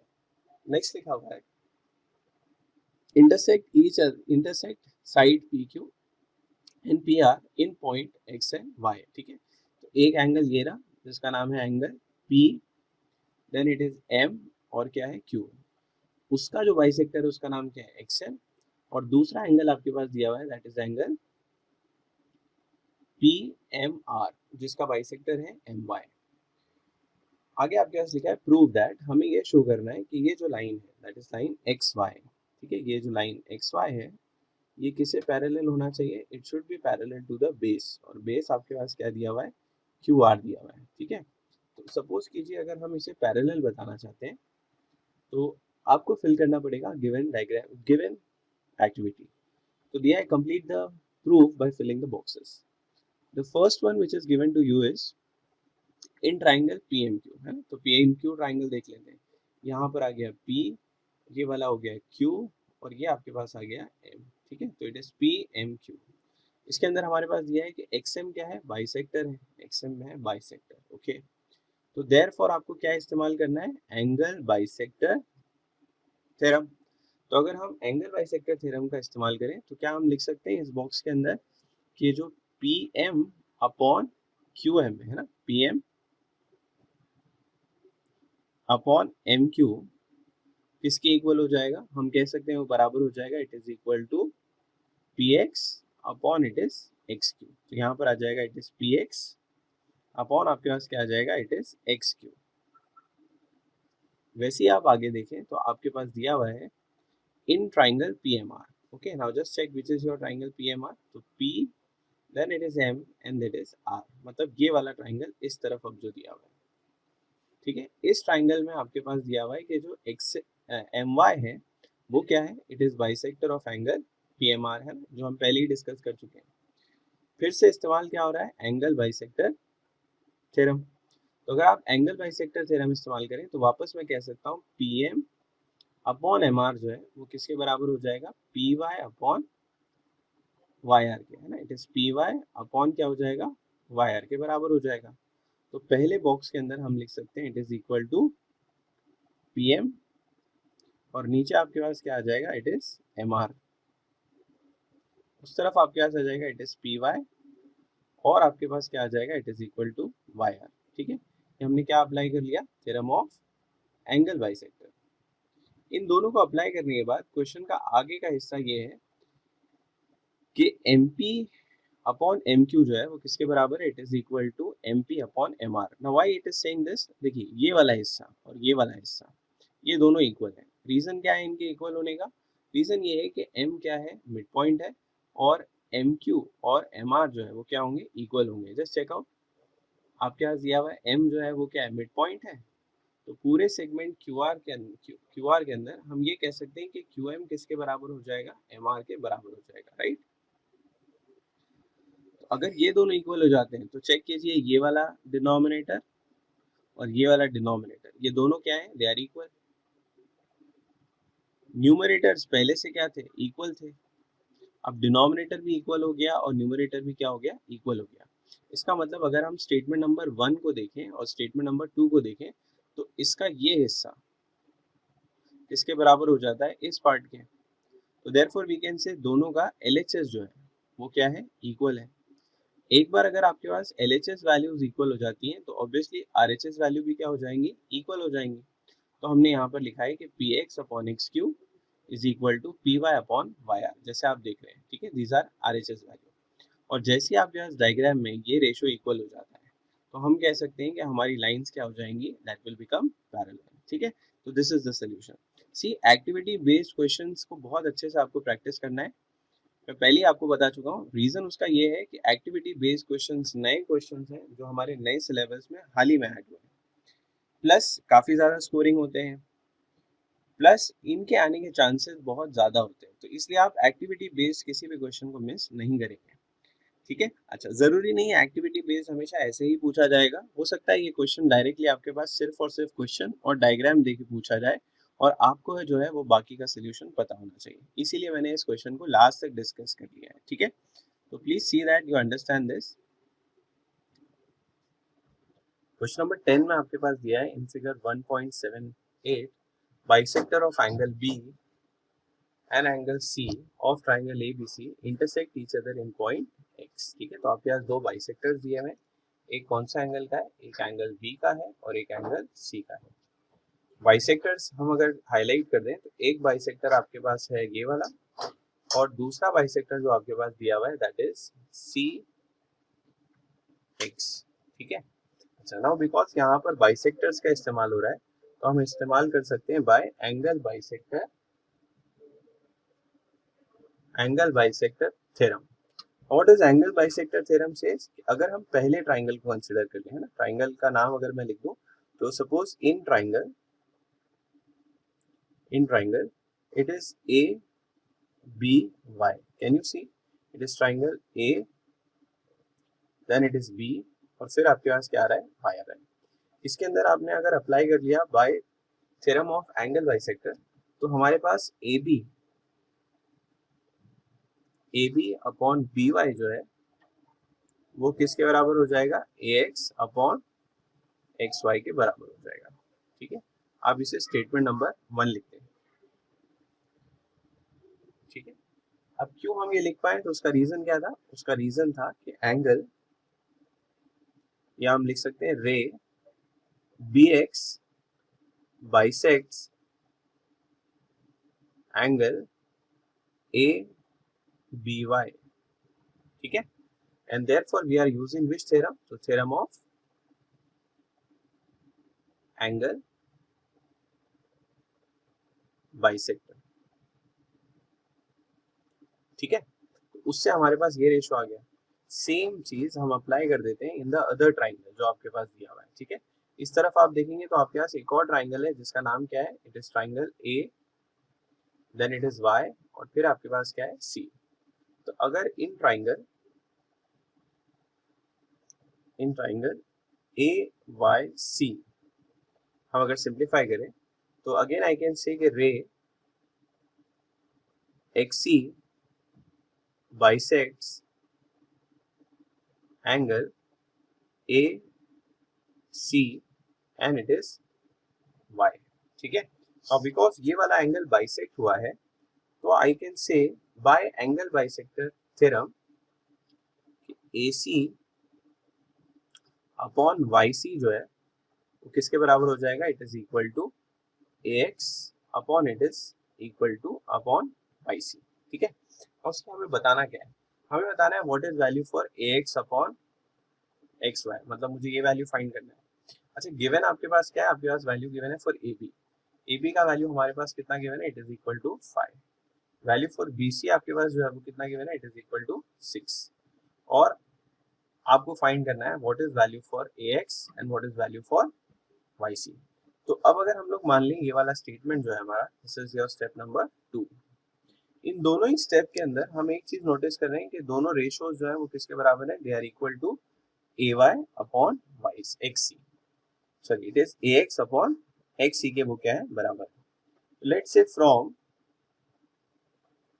1 एंड 2, ठीक है, फ्रॉम 1 एंड 2 हम ये कह सकते हैं कि ab अपॉन by जो है वो किसके इक्वल आ जाएगा, it will be equal to ac upon it is ic, ठीक है, अंडरस्टूड। और ये दोनों ही किसके बराबर है, it is equal to ax upon xc या xy, ठीक है। तो this we have got from which statement, from statement number 1 and statement number 2, हमने इसे कलेक्टिवली लिख दिया, ठीक है। अब मान लीजिए इस पे हम अप्लाई करते हैं bye theorem on equal ratio,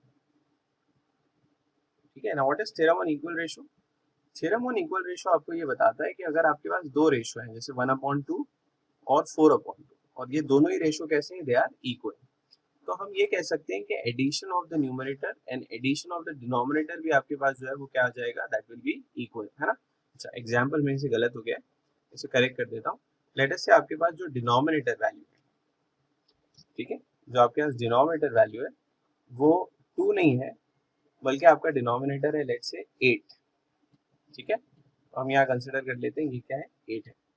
तो ये दो रेशियोज अगर बराबर हैं, जैसे आप देख सकते हैं ये 1/2 है और इसे भी हम अगर कैंसिल कर दें तो ये भी क्या हो जाएगा, 1/2 हो जाएगा। तो वी कैन से कि ये हो जाएगा 1+4 और डिनोमिनेटर में आपके पास आ जाएगा 2+8। नाउ जब आप इसे सिंप्लीफाई करते हैं तो ऊपर आ रहा है 5 और नीचे क्या आ जाएगा 10। एनसी तीन रेशियोज जो अब आपके स्क्रीन पे हैं, पहला दैट इज 1/2, दूसरा दैट इज 4/8 और तीसरा दैट इज 5/10। ये सारे के सारे रेशियो कैसे हैं, they are all equal, correct. तो ये हमारे पास किससे मिला है, this is by theorem on equal ratio. अगर हम अप्लाई करते हैं थ्योरम ऑन इक्वल रेशियो तो हम ये कह सकते हैं कि ax अपॉन xy जो है वो किसके बराबर हो जाएगा, it will be equals to ab plus ac और नीचे आपके पास क्या आ जाएगा, it will be equals to by plus आपके पास क्या आ जाएगा, yc आ जाएगा, ठीक है। अब देखिए आपके पास कौन कौन से वैल्यूज गिवन है, हमारे पास क्वेश्चन में ab दिया हुआ है that is equal to what, it is equal to 5। आपके पास वैल्यू फॉर AC गिवन है that is equal to what, it is equal to 4 और BC दिया हुआ है। अगर आप डिनोमिनेटर को ध्यान से देखें तो डिनोमिनेटर में आपके पास आ रहा है BY प्लस आपके पास क्या आ रहा है, इट इज YC। अगर आप डिनोमिनेटर को ऐड कर लेते हैं तो देखिए ये हो जाएगा AB प्लस AC और डिनोमिनेटर में आपके पास क्या आ जाएगा, इट इज BC, करेक्ट। और मेरे पास अब तीनों वैल्यूज है तो लेट अस से हम उन्हें पुट कर दें अगर, तो आपके पास AB value that is equal to what 5, value for AC आपके पास क्या दिया हुआ है, दैट इज इक्वल टू 4 और डिनोमिनेटर में आपके पास क्या आ जाएगा, दैट इज 6। तो देयरफॉर अब हम लिख सकते हैं ax upon xy is equal to this is 5 plus 4 which will give you what 9 upon it is 6, ठीक है। अब दोनों कौन सी टेबल में आते हैं, दोनों 3 की टेबल में डिवाइड हो सकते हैं, तो ये हो जाएगा 3 2 जा और ये आपके पास आ जाएगा 3 हाउ मच जा 3 जा। तो देयरफॉर आपका जो फाइनल वैल्यू है वो अब क्या हो जाएगा, that will be equals to ax upon xy which is equal to 3/2, ठीक है। ये है आपका फाइनल सोल्यूशन। क्वेश्चन में आपसे ये पूछा था कि आपको फाइंड करना था what is value for ax upon xy, जो हमें अब कितना मिल गया है, इज इक्वल टू 3/2। तो देखिए क्वेश्चन बहुत सिंपल है, लेकिन यहाँ पर हमने दो नई चीजें अप्लाई की है, दो नहीं सॉरी एक नई चीज अप्लाई की है, that is theorem on equal ratio. ये आप लोगों ने लास्ट ईयर पढ़ा है, that is in your 9th standard. तो हाँ होप आपको ये क्लियरली समझ में आ गया, ठीक है। इसे समझाने के लिए हमने एक एग्जाम्पल का इस्तेमाल किया, दैट वाज दिस। 11 में आपके पास दिया हुआ है in quadrilateral ABCD segment AD is parallel to BC है। तो ये जो अपोजिट साइड आपके पास दिया है, ठीक है, एक साइड है यहाँ पर दैट इज AD और ये आपके पास दिया है it is parallel to what, it is parallel to BC। लिखा है आपको अपोजिट साइड, और सी अपोजिट साइड्स अगर पैरेलल है और आगे आपके पास दिया हुआ है कि AC is the diagonal AC and diagonal BD intersect in point P। तो दो डायगोनल्स आपके पास दी हुई है, एक आपके पास दिया हुआ है AC, A से लेके C तक हम हाईलाइट कर लेते हैं, और एक डायगोनल आपके पास दिया है जिसका नाम क्या है, BD है, ठीक है। इसी के अंदर फिर आगे लिखा हुआ है they intersect at point P। तो as you can see they are intersecting at point P। then आपको क्या शो करना है, आपको शो करना है AP upon PD is equal to PC upon it is PB। अब सी अगर आपसे कभी भी रेशियोज को इक्वल बताने पूछा गया तो आप हमेशा याद रखिए, आप ट्राई कीजिए क्या आप इन दो ट्राइंगल्स को क्या बता सकते हैं, सिमिलर बता सकते हैं। हमारा सबसे पहला अप्रोच यही होगा, अगर आपसे रेशियोज को इक्वल बताने बोला हो तो हम ट्राई करेंगे कि ट्राइंगल्स क्या हो जाए, सिमिलर हो जाए। तो जैसे आप देख सकते हैं आपके पास दो ट्राइंगल्स में से एक ट्राइंगल जो ऊपर आ रहा है ये वाला, जिसका नाम है AP एंड D। तो हम लिखते हैं it is in triangle AP and D। और जो दूसरा ट्राइंगल आपके पास दिया हुआ है that is triangle BP and C and triangle it is BPC। इन दोनों ही ट्राइंगल में आप ये नोटिस करेंगे कि एक एंगल जो ऊपर आ रहा है यहाँ पर, ये एंगल, ये वाला एंगल जो आपको यहाँ देखने मिल रहा है ये, और एक एंगल जो आपको नीचे देखने मिल रहा है, ठीक है। तो ऊपर वाले एंगल को हम रीड कर सकते हैं AP एंड D, ठीक है। हम ये कह सकते हैं कि angle APD is equal to and it is also congruent to angle BPC। क्यों कॉन्ग्रुएंट है, तो उसका रीजन हो जाएगा they are vertically opposite angles, ठीक है। तो हमेशा वर्टिकली अपोजिट एंगल्स आपस में क्या होते हैं, कॉन्ग्रुएंट होते हैं। वर्टिकली अपोजिट एंगल्स का क्या मतलब होता है, अगर हम कह रहे हैं कि दो लाइंस क्या हो रही हो, इंटरसेक्ट हो रही हो, तो जो ऊपर आमने सामने वाले जो एंगल्स बनते हैं ये वो एंगल्स होते हैं जिसे हम कहते हैं वर्टिकली अपोजिट एंगल्स। वो चाहे यहाँ पर भी हो सकते हैं, और अगर आप यहाँ और यहाँ देखें तो ये एंगल्स भी कैसे कहलाएंगे, they are called as vertically opposite angles. इसी से अब आप आगे देखिए तो आपके पास ये दिया हुआ है कि AD जो है वो किससे पैरेलल है, it is parallel to BC। AD is parallel to what, it is parallel to BC। और हमारे पास जो एंगल दिए हुए हैं that is this angle, see this one और ये वाला एंगल, ये दोनों भी क्या हो जाएंगे, they will also become congruent. क्यों कॉन्ग्रुएंट हो जाएंगे, because they are alternate angles. तो उसे लिखने के लिए हम ऐसे लिख देते हैं कि AD जो है इट इज पैरेलल, और किससे पैरेलल है, it is parallel to BC। on transversal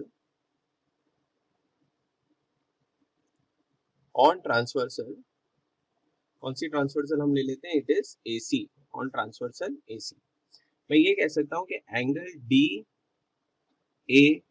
can you see angle DAP किसे इक्वल हो जाएगा, it will become congruent to angle PCB, is congruent to angle PCB। और इसका रीजन क्या आएगा, दे आर अल्टरनेट एंगल्स,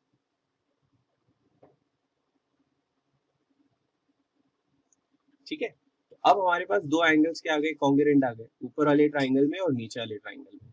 तो अगर आपके पास दो एंगल्स क्या आ जाते हैं, कॉन्ग्रुएंट आ जाते हैं, तो मैं ये कह सकता हूँ कि ट्राइंगल्स क्या हो जाएंगे, सिमिलर हो जाएंगे। तो therefore I can say triangle APD is similar to triangle BPC, right. अच्छा, इट इज ट्राइंगल APD। तो देखिए करस्पॉन्डेंस ध्यान में रखना है आपको, APD और दूसरा ट्राइंगल अगर मैं बात करूं तो उसका नाम ऐसे लिखना गलत हो जाएगा, तो हम करेक्शन कर देते हैं। मैं उसका नाम लिख देता हूं एज पर करस्पॉन्डेंस, क्योंकि यहाँ पर पहले A आ रहा है तो आप वहां पर पहले क्या लिखेंगे, इट विल बी C, फिर आएगा आपके पास P और लास्टली आपके पास क्या आएगा, B। तो हम लिख सकते हैं कि एंगल ट्राइंगल APD किसे सिमिलर होगा, it will be similar to triangle CPB।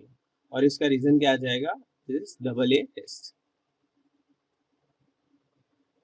तो जैसे ही हमारे पास ट्राइंगल्स क्या आ गए, सिमिलर आ गए, तो मैं ये कह सकता हूँ कि रेशियो ऑफ जो उनके साइड्स होंगे वो कैसे हो जाएंगे, दैट विल बी इक्वल।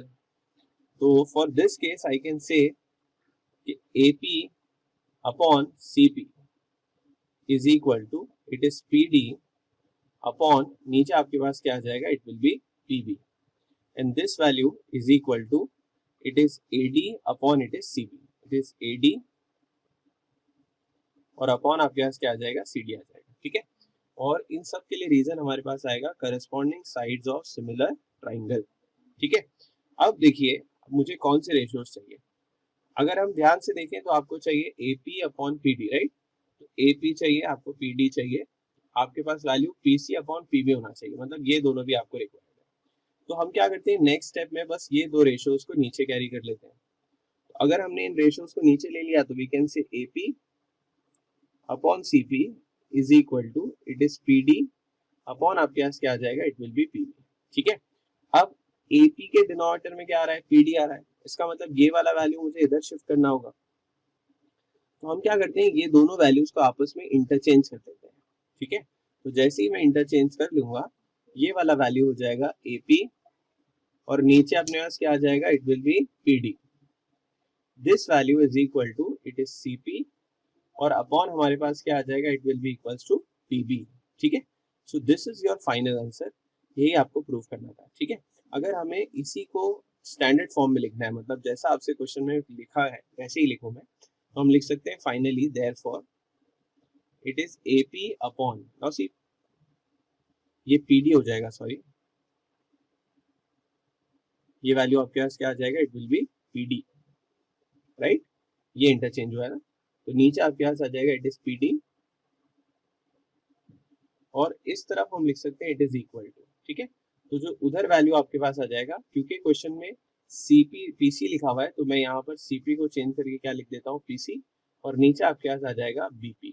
ठीक है, आपसे पूछा था ये प्रूफ करने के लिए, तो हमने प्रूफ कर दिया। तो सिंपल है, अगर आपसे ये पूछा जाए कि रेशियोज इक्वल है तो हम पहले क्या करेंगे, ट्राइंगल्स को क्या बता देंगे, सिमिलर बता देंगे।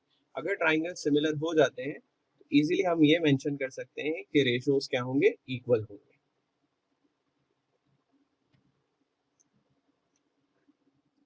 क्वेश्चन नंबर 12 में आपके पास दिया हुआ है in figure 1.80 XY is parallel to AC। XY ये वाली लाइन हो गई, ठीक है, आपको दिख रहा है X से लेकर कहां तक, Y तक, ये एक हो गया। किससे पैरेलल है, A से लेकर C तक, मतलब इस पर्टिकुलर पार्ट को क्या है, वो पैरेलल है। नेक्स्ट आपके पास लिखा है if 2 times of AX is equal to 3 times of BX, है ना, वो यहाँ पर भी मेंशन है, देखिए, and XY is equal to 9। तो XY का वैल्यू हमारे पास क्या गिवन है, 9 गिवन है। Complete the activity to find the value of AC, मुझे फाइंड करना है what is value for AC।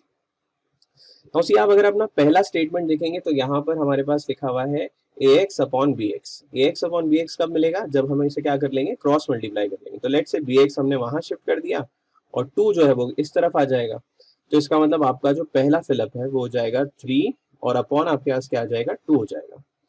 उसके बाद आपकी जो नेक्स्ट लाइन है वहां पर लिखा हुआ है AX plus BX। Now AX plus BX इसका मतलब डिनोमिनेटर न्यूमरेटर में आके क्या हो रहा है, एक बार ऐड हो रहा है, और इसी प्रॉपर्टी को हम क्या कहते हैं, कंपोनेंटो। तो कंपोनेंटो के अंदर क्या होता है, डिनोमिनेटर, अगर हमारे पास रेशो है A अपॉन B, तो आफ्टर अप्लाइंग कंपोनेंटो वो क्या हो जाता है, it becomes equal to A plus B और अपॉन हमारे पास क्या आ जाता है, B आ जाता है। डिनोमिनेटर न्यूमरेटर में आके एक बार ऐड हो जाएगा। अगर हम यहाँ देख रहे हैं LHS में कि डिनोमिनेटर न्यूमरेटर में आके ऐड हो रहा है, तो सेम चीज फॉलो अप होगी कहां पर, RHS में। तो यहाँ हम लिख सकते हैं ये हो जाएगा 3 + 2 और नीचे आपके पास क्या आ जाएगा, 2 आ जाएगा। इसी के साथ अब अगर हम इसे आगे सॉल्व करें तो देखिए AX प्लस BX आपके पास दिया हुआ है, AX मतलब ये वाला हिस्सा, इसे किसके साथ ऐड कर दिया, BX के साथ, तो आपके पास कंप्लीटली क्या मिल जाएगा, AB मिल जाएगा। इसीलिए यहाँ पर आपका जो न्यूमरेटर है वो क्या हो जाता है, AB हो जाता है। यहाँ आपके पास लिखा हुआ है it is 3 + 2, now it is 3 + 2, तो ये वैल्यू हो जाएगा 5 और नीचे हमारे पास as it is 2 carry on हो जाएगा। Is it clear everyone. आगे अगर आप देखेंगे तो आपके पास दिया हुआ है कि ट्राइंगल BCA, ट्राइंगल BCA मतलब बड़ा वाला ट्राइंगल, सिमिलर है कौन से ट्राइंगल को, BYX को, इट इज BYX, छोटे वाले ट्राइंगल को क्या है, सिमिलर है। क्यों सिमिलर होगा, तो देखिए अगर हम इस एंगल को मार्क कर दें तो ये वो एंगल है जो बड़े ट्राइंगल में भी आ रहा है और छोटे ट्राइंगल में भी आ रहा है। इसका मतलब ये कैसा एंगल हो जाएगा, it will be a common angle. उसी के साथ अगर हम ये दो एंगल्स को भी मार्क कर दें, एक एंगल y है और एक एंगल c है, तो ये दोनों एंगल्स भी क्या होंगे, कॉन्ग्रुएंट होंगे। इसके कॉन्ग्रुएंट होने का क्या रीजन है, अगर हम कंसिडर कर लें कि BC जो है वो एक ट्रांसवर्सल है लाइन XY और AC के लिए, तो ये दोनों एंगल कैसे एंगल हो जाएंगे, they will be the corresponding angles. Now because these angles are corresponding angles, तो देयरफॉर आपके पास दोनों ट्राइंगल में कितने एंगल्स कॉन्ग्रुएंट आ रहे हैं, दो। और अगर दो एंगल्स कॉन्ग्रुएंट आ जाएंगे, इसका मतलब अब जो हमारा ट्राइंगल है वो कौन से टेस्ट से कॉन्ग्रुएंट सिमिलर हो जाएगा, that will be a test of similarity. तो इस ऑप्शन के लिए, आप इस बॉक्स के लिए आपके पास आंसर क्या होगा, इट विल बी ए। इसी के साथ आगे हम बढ़े अगर, तो आपके पास लिखा हुआ है बिकॉज ट्राइंगल्स आर सिमिलर, तो उसने अप्लाई किया है C S S T, that is corresponding sides of similar triangle. ठीक है, तो उस हिसाब से क्या होगा, उस हिसाब से जब हम रेशोज लेते हैं, तो रेशोज में यहाँ के पहला लेटर और लास्ट लेटर, इसका मतलब बी ए, और यहाँ पर से क्या आ जाएगा, it will be upon B X, तो ये बन गया पहला रेशो। दूसरा आपके पास लिखा हुआ है C A upon it is Y X. Is it clear, तो ये आपके पास रेशो दिया हुआ है। अब अगर हम वैल्यूज को पुट करें, ठीक है, नेक्स्ट स्टेप के अंदर, तो हमारे पास आ रहा है it is B A upon B X. What is B A upon B X, it is 5 upon 2। इसका मतलब इस फिलअप में आपके पास आ जाएगा 5 और अपॉन क्या हो जाएगा 2, which is equal to A C upon what, it is 9। और अगर हमने इसे क्रॉस मल्टीप्लाई कर लिया तो सी, अब अगर हम कैलकुलेशन कर लें तो आपके पास क्या हो जाएगा, हमारे पास दिया हुआ है 5 upon 2 which is equal to it is A C upon what 9। अगर आप क्रॉस मल्टीप्लाई कर लें तो ये हो जाएगा 5 multiplied by 9 and divided by 2 which is equal to what, it is equal to A C. इसके बाद अगर मैं कैंसिल कर लूं तो ये हो जाएगा 2 1 जा और ये हो जाएगा 2 4.5 जा। तो हमारे पास क्या वैल्यू बच रहा है, हमारे पास बच रहा है 4.5 विच इज मल्टीप्लाइड बाय 5। अगर आप इसे मल्टीप्लाई कर ले तो 5 5 जा is what, it is 25, 2 carry हो गया, 5 4 जा इज 20, 20 प्लस 2 इज 22। तो हमारा फाइनल वैल्यू क्या हो जाएगा, इट इज इक्वल टू 22.5। ठीक है, तो ये है आपके बॉक्स के आंसर्स।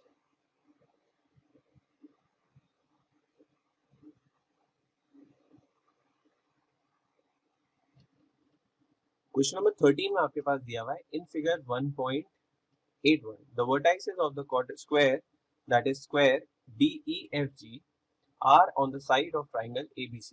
ठीक है, तो आपके पास एक स्क्वायर दिया हुआ है और उसकी वर्टाइसेस जो है दैट इज DEFG। ठीक है, तो ये आपके पास स्क्वायर हो गया।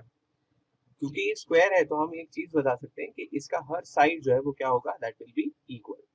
ओके, और हर एंगल कितने डिग्री का होगा, तो I can say each of the angle is equal to how much, it is equal to 90 degree. तो ये हमने स्क्वायर को क्या कर दिया है, हाईलाइट कर दिया है।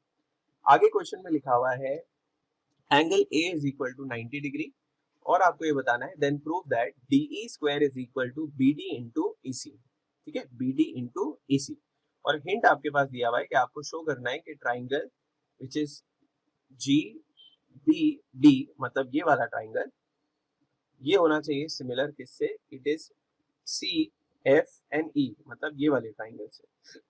तो अब हमारा ये ट्रायल होगा कि हम ये दो ट्राइंगल्स को क्या बता दें, सिमिलर बता दें। ट्राइंगल्स को सिमिलर बताने का तरीका बहुत आसान है। आप सिंपली यहाँ पर पहले ट्राइंगल को बड़े ट्राइंगल से सिमिलर बता दें और सेकेंड वाले ट्राइंगल को भी किससे सिमिलर बता दें, बड़े वाले ट्राइंगल से। कैसे बताएंगे हम उसे सिमिलर, तो मान लीजिए हम पहला ट्राइंगल कंसिडर कर रहे हैं जिसका नाम है GD and it is B।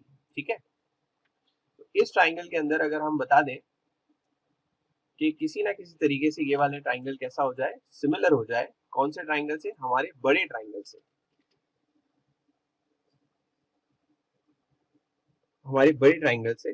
तो उसके लिए हम क्या करते हैं, हम पहले कंसिडर कर लेते हैं इन triangle, it is triangle GB and D। और दूसरे ट्राइंगल का हम नाम ले लेते हैं, it is triangle CA and B, और आई can say it is triangle CBA। ठीक है, अब दोनों ही ट्राइंगल में आप नोटिस करेंगे तो हमारे पास एक एंगल जो है दैट इज दिस एंगल। ठीक है, ये एंगल आपके पास कैसा हो जाता है, ये कॉमन एंगल हो जाता है। देखिए, पूरे बड़े ट्राइंगल में भी एंगल B आ रहा है और छोटे वाले ट्राइंगल में भी आपके पास एंगल B आ रहा है। तो therefore I can say triangle in triangle GBD angle B, जिसे हम रीड कैसे कर सकते हैं, we can say it is GBD is equal to angle, it is ABC, और रीजन इसका क्या हो जाएगा, that will be common angle. ये पहली चीज है जिसे हम मेंशन कर सकते हैं। दूसरे की अगर हम बात करें तो आपके पास ट्राइंगल है जिसका नाम है ABC, और एंगल ABC के अंदर एंगल ABC जो है वो एंगल GBD के क्या होगा, बिल्कुल बराबर होगा। तो ये पहली बात हो गई। दूसरी चीज हम ये लिख सकते हैं कि देखिए ये वाला एंगल जो है ट्राइंगल के अंदर, दिस इज 90 डिग्री, और बड़े वाले के अंदर भी ये वाला एंगल कितने डिग्री का है, 90 डिग्री का। तो देयरफॉर हमारी नेक्स्ट लाइन हो सकती है angle D is congruent to angle A, और उसके लिए हम रीजन लिख सकते हैं each is 90 degree. So therefore अब हम ये कह सकते हैं कि triangle GBD is similar to triangle CBA, और क्या रीजन हो जाएगा इसका, it is by AA test of similarity.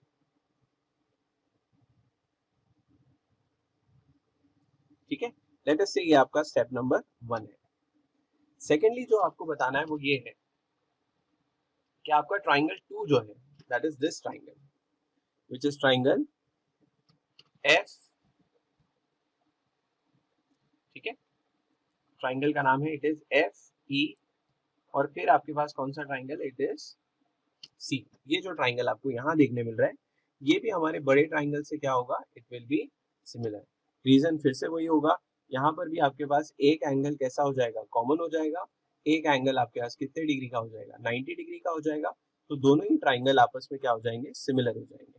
तो अब मैं स्टेप्स को रिपीट ना करते हुए डायरेक्टली ये लिख देता हूँ, सिमिलरली वी कैन प्रूव,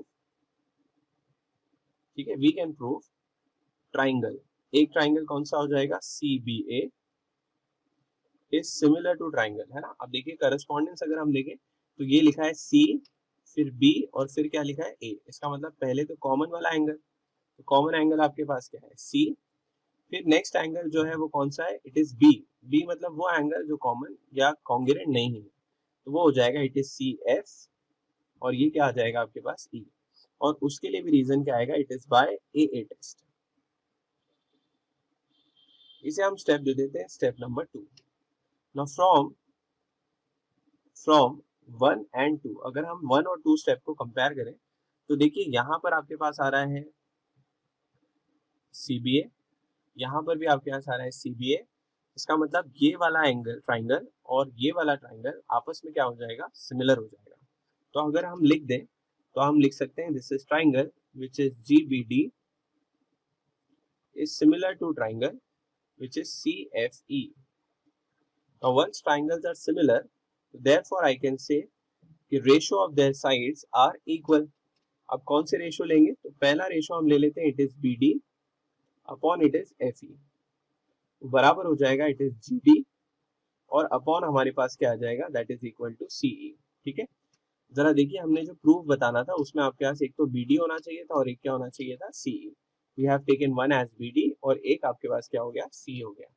अब अगर आप क्रॉस मल्टीप्लाई कर लेते हैं, अगर आप इन दोनों को क्रॉस मल्टीप्लाई कर लेते हैं तो एक तरफ आपके पास आ जाएगा BD which is multiplied with CE, और इस तरफ आपके पास आ जाएगा it is GD which is multiplied by FE। ठीक है, now C one of the part of your question is done. हमारे पास BD इंटू EC आ गया है, ये रहा। इस तरफ जो है वो क्या आना चाहिए था आपके पास, it should be equals to DE square. अब वो कैसे लेकर आएंगे, देखिए आपके पास दिया हुआ है कि FE और GD ये दोनों इक्वल है, और किसके बराबर है, it is equal to DE। तो हम इस स्टेप के अंदर दोनों ही की जगह पे क्या लिख देते हैं, DE multiplied by DE। When you multiply DE with DE तो आपके पास वैल्यू हो जाएगा DE स्क्वायर। तो देयरफॉर हम लिख सकते हैं it is DE square which is equal to BD into it is CE, और ये है आपका फाइनल स्टेप। ठीक है, तो क्वेश्चन सिंपल था। हमने दो ट्राइंगल्स को क्या बताया, सिमिलर बताया। सिमिलर बताने के बाद हमने रेशियोज को क्या बता दिया, इक्वल। अच्छा, जब हम रेशियोज को इक्वल बताते हैं तो रीजन होता है corresponding sides of similar triangle, ठीक है।